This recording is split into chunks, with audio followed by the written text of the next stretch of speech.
नमस्कार दोस्तों, स्वागत है आप सभी का। दोस्तों, हम बात कर रहे हैं अक्षांश और देशांतर रेखाओं की। लास्ट क्लास में हमने अध्ययन किया था लैटिट्यूड्स यानी कि अक्षांश रेखाओं को लेकर, और इस क्लास में हम अध्ययन करने वाले हैं देशांतर रेखाओं को यानी कि लॉन्गिट्यूड्स को। आइए दोस्तों, समझने की कोशिश करते हैं। हेडिंग बनाओ, देशांतर रेखाएं। देशांतर रेखाएं यानी कि लॉन्गिट्यूड्स। क्लियर? कुछ बातें मैंने बता दिया था कि ये देशांतर रेखाएं हैं, ये मानचित्र और ग्लोब दोनों पर खींची जाती हैं और दोनों पर इनकी डायरेक्शन होती है नॉर्थ से साउथ यानी कि उत्तर से दक्षिण की ओर खींची जाती हैं, और इनकी ग्लोब पर आकृति है। ग्लोब पर इनकी जो आकृति होती है प्यारे विद्यार्थियों, वो कैसी होती है? क्या कहोगे? अर्धचंद्राकार या अर्ध वृत्ताकार होती है। ठीक है, ये दो बातें हमने की थी लास्ट क्लास में। अब देखिए, ध्यान से समझने की कोशिश कीजिए। इस तरह से ये आपके सामने एक मानचित्र है और ये आपके सामने क्या है कि ग्लोब है। ये इसका नॉर्थ पोल है, ये साउथ पोल है, और ये नॉर्थ पोल को साउथ पोल से मिला देने वाली ये जो अर्धवृत्ताकार रेखाएं हैं, इन्हीं रेखाओं को अपन क्या कहते हैं?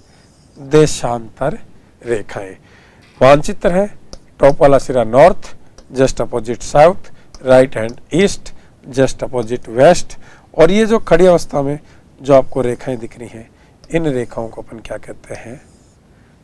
देशांतर रेखाएं या लॉन्गिट्यूड्स। क्लियर?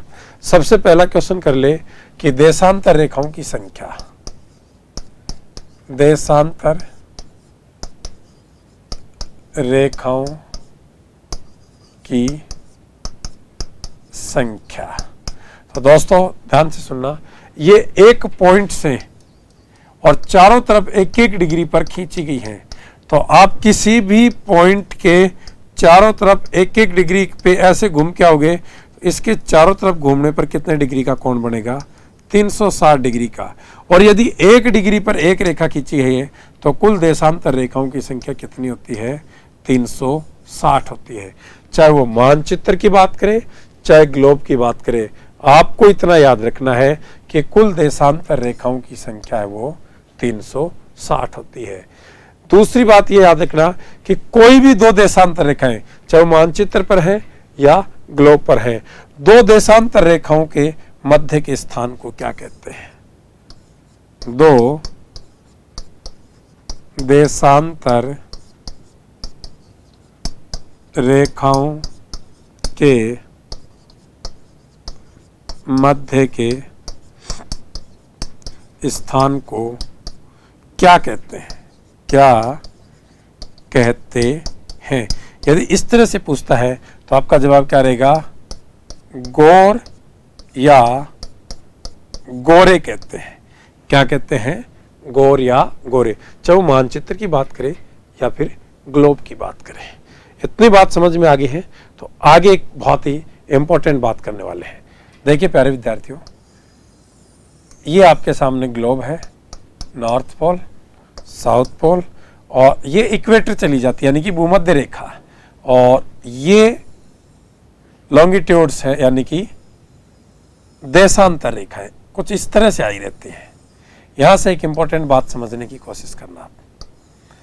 आपसे पूछता है क्वेश्चन, दो देशांतर रेखाओं के बीच अधिकतम दूरी कहां होती है और कितनी होती है?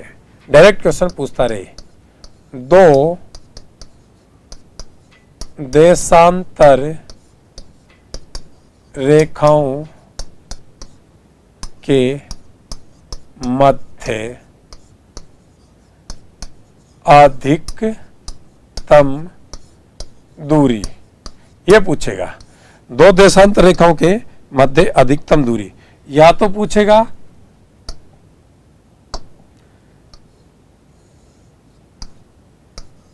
कहां होती है, या पूछेगा कितनी होती है।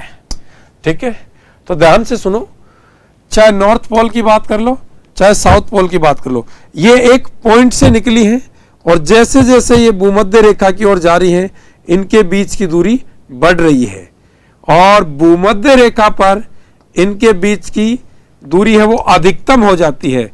वापस फिर उत्तरी गोलार्ध की तरफ जाओगे तो इनकी दूरी घटेगी और एक पॉइंट पर जाकर फिर से ये एक दूसरे में मिल जाती है। तो दो देशांतर रेखाओं के बीच अधिकतम दूरी कहां होती है, क्या कहोगे, 0 डिग्री अक्षांश रेखा पर या भूमध्य रेखा पर। कहां होती है, 0 डिग्री अक्षांश रेखा पर या क्या कहोगे, भूमध्य रेखा पर, भूमध्य रेखा पर। और अगली बात पूछा है कि भाई कितनी होती है, तो यहां जो अधिकतम दूरी होती है प्यारे विद्यार्थियों वो होती है 111.32 किलोमीटर, यानी कि 111.32 किलोमीटर। तो कितनी होती है का जवाब क्या दोगे, 111.32 किलोमीटर। ये ध्यान रखना एक। तो दूसरा इंपॉर्टेंट क्वेश्चन है कि भैया भूमध्य रेखा की तुलना में दो देशांतर रेखाओं के बीच की दूरी घटकर आधी कहां रह जाती है, तो आधी कहां रह जाती है, क्या कहोगे, 60 डिग्री नॉर्थ पर या फिर 60 डिग्री साउथ पर।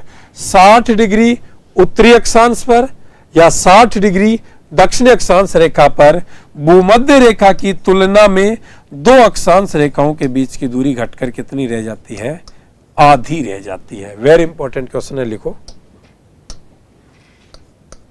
दो अक्षांश रेखाओं के मध्य की दूरी भूमध्य रेखा की तुलना घटकर आधी कहां रह जाती है, कहां रह जाती है, ये क्वेश्चन पूछा। तो आप क्या कहोगे, 60 डिग्री नॉर्थ यानी 60 डिग्री उत्तरी अक्षांश और 60 डिग्री साउथ यानी कि दक्षिण अक्षांशों पर घटकर कितनी रह जाती है, आधी। अब कुछ बच्चे सोच रहे हैं साहब यहां से यहां तक 90 डिग्री बनता है, तो 0 डिग्री पर यदि अधिकतम है तो आधी कितने पर होनी चाहिए, 45 डिग्री पर होनी चाहिए। ऐसा क्वेश्चन आ सकता है, लेकिन पृथ्वी की जो आकृति लद्धवक्ष गोलाभ या पृथ्वी आकार या जियाड है, तो इस उच्चावच स्वरूप को देखते हुए ये आधी घटकर कहाँ रहती है, 60 डिग्री नॉर्थ और 60 डिग्री साउथ में। ये बात ध्यान रख लेना भैया, ठीक है। अब ध्यान से सुनना, हम कुछ इंपॉर्टेंट बात करने वाले हैं। एक बार मैं आपके सामने एक फ्री हैंड से विश्व का मानचित्र बनाने वाला हूं, ये लो, और इसी में हम समझेंगे जो मेजर लॉन्गिट्यूड्स कौन सी हैं, यानी कि प्रधान देशांतर रेखाएं, इनको समझने की कोशिश करते हैं। हेडिंग बनाओ, मेजर लॉन्गिट्यूड्स या प्रधान देशांतर रेखाएं। देखिए प्यारे विद्यार्थियों, एक मानचित्र बना रहा हूं बिल्कुल फ्री हैंड से, और हम ये विश्व का मानचित्र बनाने की कोशिश कर रहे हैं। आप इनको समझने की कोशिश करना। कुछ इसी तरह से आपको विश्व का मानचित्र दिखाई देता है, ये इस तरह से।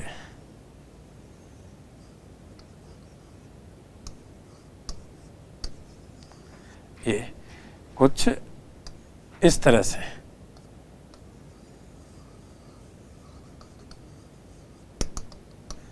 ये देखिए,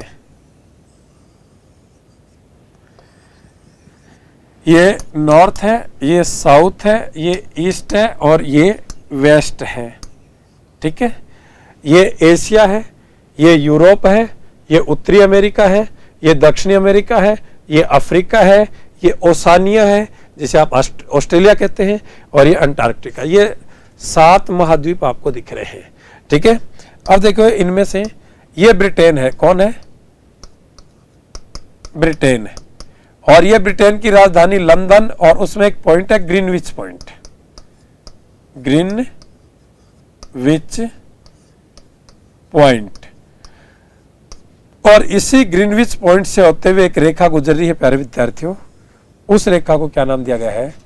0 डिग्री देशांतर रेखा, या इसे नाम दिया गया है ग्रीनविच रेखा, या इसे नाम दिया गया है GMT, ग्रीनविच मीन टाइम, या इसे नाम दिया गया है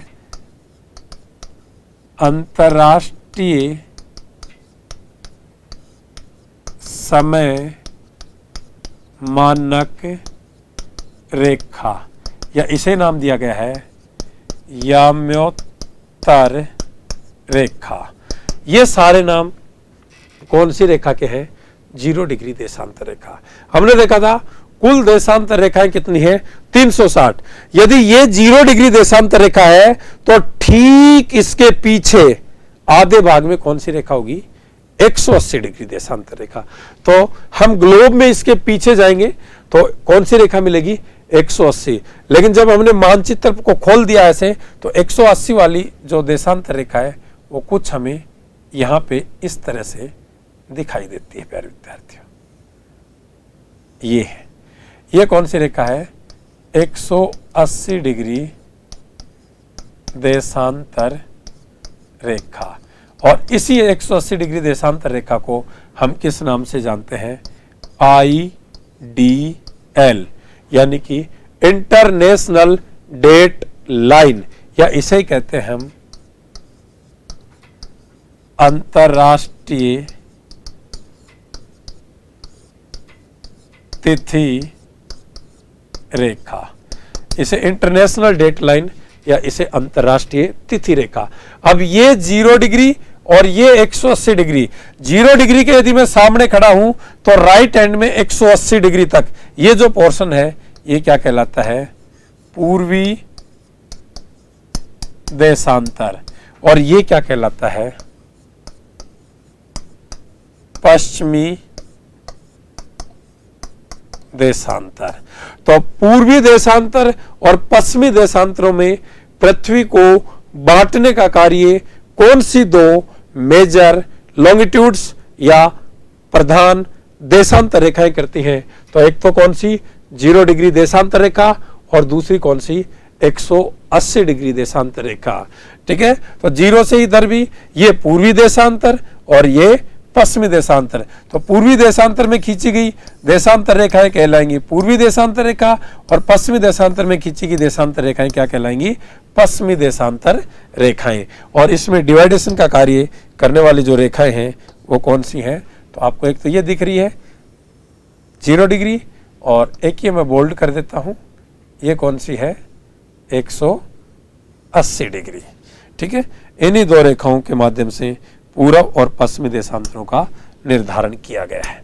अब देखिए दोस्तों, ध्यान से सुनना, वेरी वेरी इंपॉर्टेंट बात है कि समय का मापन, समय का मापन सदैव सदैव देशांतर रेखाओं से किया जाता है। ध्यान रखना प्यारे विद्यार्थियों, समय के मापन में अक्षांश रेखाओं का कोई योगदान नहीं रहता है। समय हम कौन सी रेखाओं से मापते हैं? देशांतर रेखाओं से मापते हैं। लेकिन कौन सी रेखा को ध्यान में रखते हुए? क्या कहोगे? 0 डिग्री देशांतर रेखा को ध्यान में रखते हुए, क्योंकि ये 0 डिग्री देशांतर रेखा है, यही अंतर्राष्ट्रीय समय मानक रेखा है। प्रत्येक देश जब अपना अपना स्थानीय समय तय करता है तो वो इसी 0 डिग्री देशांतर रेखा को आधार बनाते हुए फिर अपना स्थानीय समय तय करता है। तो पहली चीज ये समझना है कि बच्चों, समय का मापन है वो हमेशा कौन सी रेखाओं से किया जाता है? देशांतर रेखाओं से। लेकिन कौन सी रेखा को ध्यान में रखते हुए? 0 डिग्री देशांतर रेखा को। दूसरी बात समझना, पूर्वी देशांतर में समय हमेशा GMT से प्लस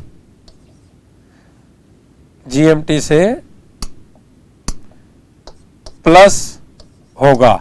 GMT से प्लस का मतलब है GMT से आगे रहेगा।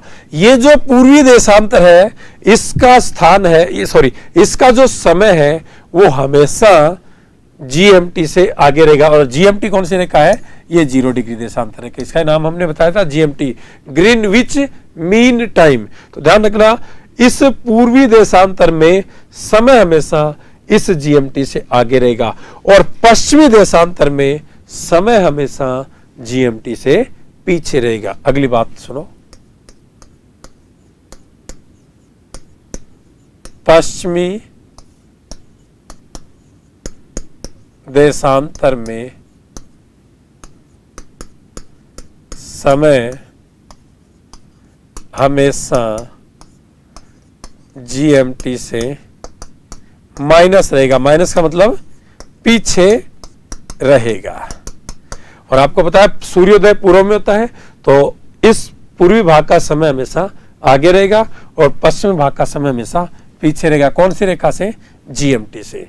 तो ये बातें समझ में आ गई तो आगे की बातें और समझ में आ जाएंगी। एक बार फिर से हम कोशिश करते हैं कि हमें विश्व के मानचित्र के माध्यम से बातें समझ में आ जाए। तो हमने देखा प्यारे विद्यार्थियों, ये ब्रिटेन है और ब्रिटेन की राजधानी ये लंदन है और लंदन के ग्रीनविच पॉइंट से होकर कौन सी रेखा गुजर गई थी? 0 डिग्री देशांतर रेखा। और 0 डिग्री देशांतर रेखा को हम कई नामों से जानते हैं जो हमने पिछली स्लाइड में देखा था। इसे ही हम GMT या मयोत्तर रेखा, अंतर्राष्ट्रीय समय मानक रेखा, क्लियर। इसके जो पीछे रेखा थी वो थी ये 180 डिग्री देशांतर रेखा, कुछ इस तरह से टेढ़ी मेढ़ी बनाई गई थी। ये कौन सी? 180 डिग्री देशांतर रेखा, जिसे हम आइडियल रेखा भी कहते हैं, अंतर्राष्ट्रीय तिथि रेखा भी कहते हैं। ये कौन सा देशांतर था हमारे सामने? पूर्वी देशांतर। और ये कौन सा देशांतर? पश्चिमी देशांतर। हमने देखा कि पूर्वी देशांतर का समय हमेशा GMT से आगे रहेगा और पश्चिमी देशांतर का समय हमेशा GMT से पीछे रहेगा। अगली इंपॉर्टेंट बात, कोई भी 2 देशांतर रेखाएं हैं, चाहे वो पूर्वी देशांतर में हो या पश्चिमी देशांतर में हो, ध्यान रखना 2 देशांतर रेखाओं के बीच समय का जो अंतराल है वो कितना होता है? क्या कहोगे? 4 मिनट का। लिखो एरो लगा के कि 2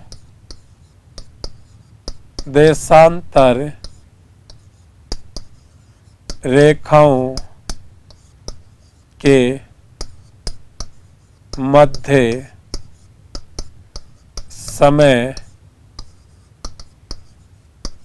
अंतराल 4 मिनट का होता है। ध्यान रखना, कोई भी 2 देशांतर रेखाएं हैं उनके बीच समय का अंतराल कितने मिनट का होता है? 4 मिनट का होता है। और आपको पता है कुल देशांतर रेखाएं कितनी है? 360। यदि 2 देशांतर रेखाओं के बीच समय का अंतराल 4 मिनट है तो 360 के बीच कितना होगा? 360 × 4 1440 मिनट का होगा। और 1440 मिनट को यदि घंटे में परिवर्तित करोगे तो 60 का भाग दोगे तो कितने घंटे आएंगे? 24 घंटे आएंगे। कहने का मतलब यह है कि यदि सूर्य अभी यहां चमक रहा है तो वापस सूर्य घूम के आएगा तो कितने डिग्री का कोण बन जाएगा? 360 डिग्री का। और 2 देशांतर रेखाओं के बीच समय अंतराल कितना है? 4 मिनट का। तो 360 देशांतरों को पार करने में सूर्य को कितना समय लगता है? 1440 मिनट। और 1440 मिनट में कितने घंटे हैं? 24 घंटे। और 24 घंटे बोले तो 1 दिन, यानी कि सूर्य एक दिन में या अपनी पृथ्वी का ये जो पोर्शन है ये सूर्य के सामने से गुजरने में 1 दिन ले लेता पूरा 24 घंटे। ध्यान रखना इस बात का। अब सुनो, यदि कोई आपसे ऐसे बोले कि मोहन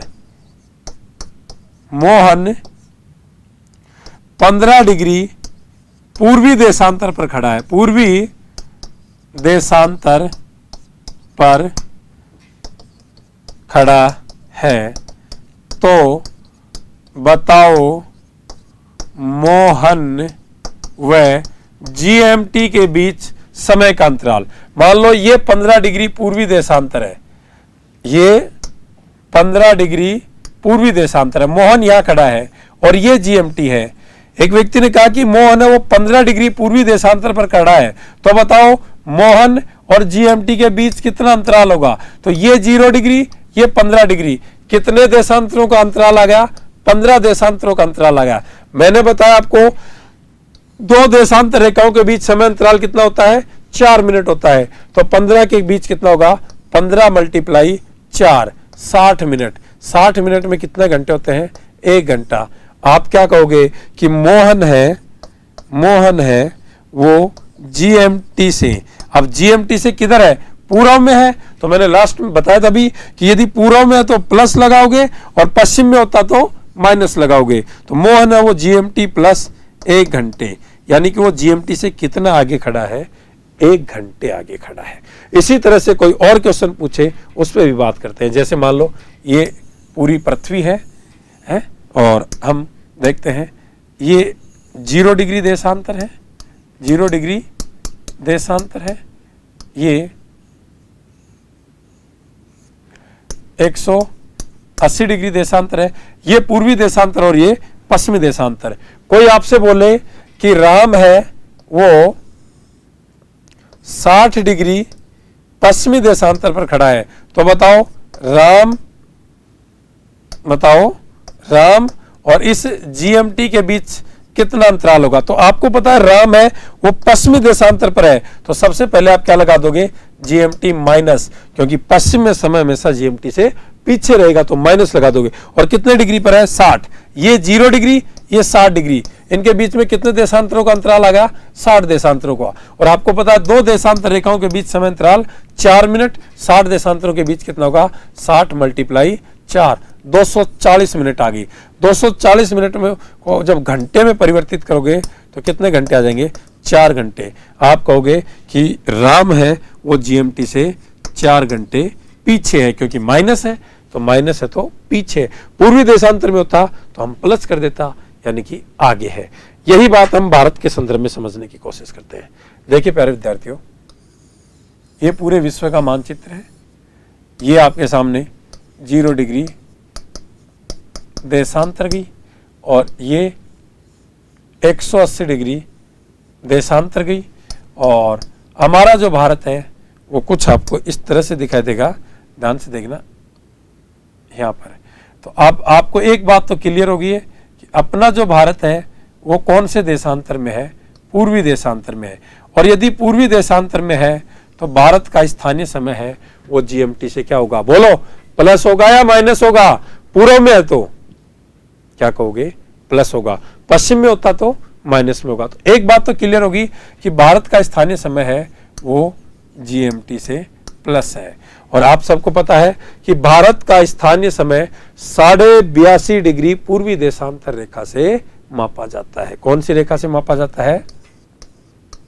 82.5 डिग्री पूर्वी देशांतर से मापा जाता है। क्लियर? तो आपसे पूछ ले कि भारत और जीएमटी के बीच समय अंतराल कितना है। तो देखिए प्यारे विद्यार्थियों, ये भारत से 82.5 डिग्री पूर्वी देशांतर रेखा गुजर गई। कौन सी रेखा?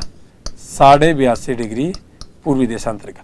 जब इस रेखा पर सूर्य की किरणें लंबवत पड़ती हैं तो भारत की घड़ियों में दोपहर के 12 बजा दिए जाते हैं। क्या बजा दिया जाता है? भारत बजा दिए जाते हैं। ठीक है, तो देखो ये 82.5 डिग्री पूर्वी देशांतर रेखा, ये भारत का स्थानीय समय मापन रेखा है। तो भारत का स्थानीय समय मापन रेखा कौन सी है? 82.5 डिग्री। ये 82.5 डिग्री पूर्वी देशांतर रेखा ये भारत के 5 राज्यों से गुजरती है। भारत के 5 राज्यों से गुजरती है। और वो 5 राज्य कौन कौन से हैं? तो एक तो ये देखिए यूपी है, दूसरा ये देखिए मध्य प्रदेश है, तीसरा ये देखिए छत्तीसगढ़ है, चौथा ये देखिए ओडिशा है, पांचवा ये देखिए आंध्र प्रदेश है। इन 5 राज्यों से होकर गुजरती है। और ये 82.5 डिग्री पूर्वी देशांतर रेखा कौन से शहर के पास से गुजरती है? क्या कहोगे? इलाहाबाद के पास से गुजरती है। और आपको पता है इलाहाबाद का नया नाम हो गया है प्रयागराज। क्या हो गया है? प्रयागराज। तो 82.5 डिग्री पूर्वी देशांतर रेखा जो भारत का स्थानीय समय मानक रेखा है वो कौन से शहर के पास से गुजरती है? इलाहाबाद या प्रयागराज। और कौन से गांव के बीचों बीच गुजरती है? तो क्या कहोगे? नैनीग्राम से। कहां से गुजरती है? नैनीग्राम से या नैनीग्राम के बीचों बीच गुजरती है। क्लियर? अब आपसे पूछ रहा है बताओ भारत के स्थानीय समय और इस जीएमटी के बीच समय का अंतराल कितना होगा? तो देखो ये 0 डिग्री, ये 82.5 डिग्री, कुल कितने देशांतरों का अंतराल आ गया? 82.5 देशांतरों का अंतराल आ गया। आपको पता है कि 2 देशांतर रेखाओं के बीच समय अंतराल 4 मिनट है। तो 82.5 में कितना होगा? तो देखो पहले 82 का निकालो, तो 4 से मल्टीप्लाई करोगे, 4 दूने 8 और 8 चौक 32, 328 मिनट आ गई 82 देशांतरों में। तो पूरे 2 देशांतरों के बीच ये पूरा है, इसमें 4 है, तो आधे देशांतर में कितने मिनट होंगी? 2। तो इसमें 2 और जोड़ दो, 330 मिनट आ जाएंगी। और 330 मिनट को जब घंटे में परिवर्तित करोगे, 60 का भाग दोगे तो कितने? 5 घंटे 30 मिनट आ जाएंगे। तो भारत का स्थानीय समय है वो जीएमटी से 5.5 घंटे आगे है। क्या लिखोगे? भारत का स्थानीय समय वो जीएमटी प्लस 5:30 है। कितना है? जीएमटी प्लस 5:30 है। इसी तरह से कुछ भी पूछ ले आपसे और कि वो पूछ ले आपसे कि पाकिस्तान का स्थानीय समय है वो 75 डिग्री पूर्वी देशांतर से मापा जाता है। तो बताओ जीएमटी और पाकिस्तान के स्थानीय समय में कितना अंतराल होगा? तो वही बात करनी है। आपको पता है 2 देशांतर रेखाओं के बीच समय अंतराल 4 मिनट है। ये 0 है, ये 75 है। कुल देशांतर कितने आ गए? 75। 75 को मल्टीप्लाई किया 4 से, कितने आ गए? 300 मिनट। 300 मिनट को घंटे में परिवर्तित करोगे, 60 का भाग दोगे, 60 का भाग दोगे तो कितने घंटे आ गए? 6 5 30, 5 घंटे। आप कहोगे कि पाकिस्तान का स्थानीय समय है वो जीएमटी प्लस 5 घंटे है। ठीक है, क्योंकि ये भी पूर्वी देशांतर में है तो प्लस लगा दोगे, पश्चिमी देशांतर में होता तो माइनस लगा देते हैं। ये ध्यान रख लेना।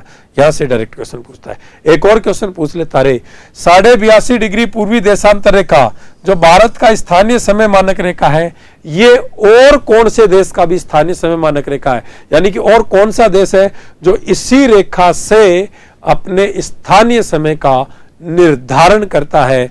तो प्यारे विद्यार्थियों आपका जवाब क्या रहेगा? श्रीलंका। श्रीलंका का स्थानीय समय भी कौन सी रेखा से मापा जाता है? 82.5। वो भी इसी रेखा से मापते हैं। अब सुनना ध्यान से, यह संपूर्ण पृथ्वी है और ये देशांतर रेखाएं गई है। ठीक है, देखो प्रत्येक 15 डिग्री देशांतर पर क्या बनाया गया है? एक टाइम जोन बनाया गया है। प्रत्येक 15 डिग्री देशांतर रेखा पर एक टाइम जोन बनाया गया है। तो आपसे पूछें कि बताओ आपसे क्या पूछेगा कि बताओ पृथ्वी को कुल कितने टाइम जोनों में बांटा गया है? तो देखो बड़ा सिंपल है। आपको पता है कि पृथ्वी पर कुल देशांतर रेखाएं कितनी है? 360। प्रत्येक 15 देशांतरों पर एक टाइम जोन है, तो 360 में कितना होगा? आप 360 को किससे डिवाइड कर दोगे? 15 से डिवाइड कर दोगे। जब 360 को 15 से डिवाइड करोगे तो कितना आएगा? 24। तो संपूर्ण पृथ्वी को कितने टाइम जोनों में बांटा गया है? 24 टाइम जोनों में। तो यहां से क्वेश्चन पूछता रहे, पहला क्वेश्चन क्या पूछेगा कि एक टाइम जोन बराबर कितने देशांतर होते हैं? क्या कहोगे? 15 देशांतर होते हैं। या इसी बात को ऐसे पूछ ले कि 15 देशांतर बराबर कितने टाइम जोन होंगे? क्या कहोगे? एक टाइम जोन। संपूर्ण पृथ्वी को कितने टाइम जोनों में बांटा गया है? क्या कहोगे? 24 टाइम जोनों में बांटा गया है। वेरी इंपॉर्टेंट बात है। ठीक है, आगे देखते हैं, सुनना ध्यान से। आपने कुछ इस तरह से विश्व का मानचित्र देखा था। एक बार फिर मैं फटाफट बना देता हूं आपके लिए, और यहाँ कुछ चीजें और समझ लेना रे विद्यार्थियों। ये अपना विश्व है, ठीक है, और यहाँ पे एक बहुत ही मेजर सी बात बताने वाला हूं मैं आपको, उस पे ध्यान दे लेना। ये आपकी कौन सी रेखा गई? 0 डिग्री देशांतर रेखा। और ये कौन सी रेखा गई? 0 डिग्री अक्षांश रेखा। एग्जामिनर इसी तरह से क्वेश्चन पूछ लेता है कि 0 डिग्री देशांतर रेखा और 0 डिग्री अक्षांश रेखाएं एक दूसरे को आपस में कहां काटती हैं? क्या पूछेगा? 0 डिग्री अक्षांश व 0 डिग्री देशांतर रेखाएं एक दूसरे को आपस में कहाँ काटती है? ये क्वेश्चन बना देगा आपके सामने। तो देखो यहां काट रही है, क्या कहोगे? अफ्रीका महाद्वीप के पश्चिमी तट पर स्थित गिन्नी की खाड़ी में, गिन्नी की खाड़ी में काटते हैं। तो ध्यान रखना, अफ्रीका महाद्वीप के पश्चिमी तट पर स्थित गिन्नी की खाड़ी में 0 डिग्री अक्षांश और 0 डिग्री देशांतर रेखाएं हैं। ये एक दूसरे को आपस में क्रॉस कर देती हैं या एक दूसरे को आपस में काट देती हैं। ठीक है, अब सुनो, ये 180 डिग्री देशांतर रेखा थी, इसको इस तरह से क्यों घुमाया गया है? तो ध्यान सुना, इससे हम क्या कहते हैं? तिथि रेखा, क्योंकि इससे तिथि या तारीख या डेट का निर्धारण किया जाता है। यदि इस रेखा को हम इसी देश के किसी पार्ट के बीच से निकाल देते तो इस 180 देशांतर रेखा के इस पूर्वी भाग पर यहाँ पर क्या होता है? एक दिन पीछे रहता है और इधर एक दिन आगे रहता है। यानी तो इसी एक देश में कितनी तारीखें हो जाती? 2।